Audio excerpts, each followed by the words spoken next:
Esami di Stato, edizione 2018, in provincia di Agrigento saranno complessivamente 4.751 a sostenerli.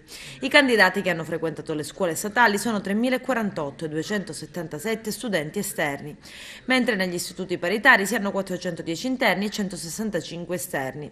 La macchina organizzativa è già in moto. L'ufficio esami dell'ex provvedita Rota agli Studi ha inviato gli atti relativi alle commissioni al Ministero dell'Istruzione per organizzare le commissioni di esame in provincia. La proposta dell'ufficio scolastico provinciale agrigentino prevede 118 commissioni per un totale di 226 classi, 2 per commissione, sia per gli istituti statali che per quelli paritari.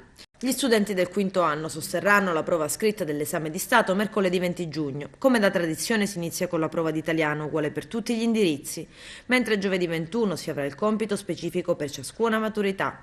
La terza prova, che verrà elaborata dalla Commissione, avrà luogo nella giornata di lunedì 28. Questa organizzazione degli esami è per una forma di rispetto verso gli studenti di religione islamica il venerdì e per quelli di religione ebraica il sabato. Quindi le commissioni procederanno alla correzione degli elaborati al termine e verrà stilato il calendario dei colloqui.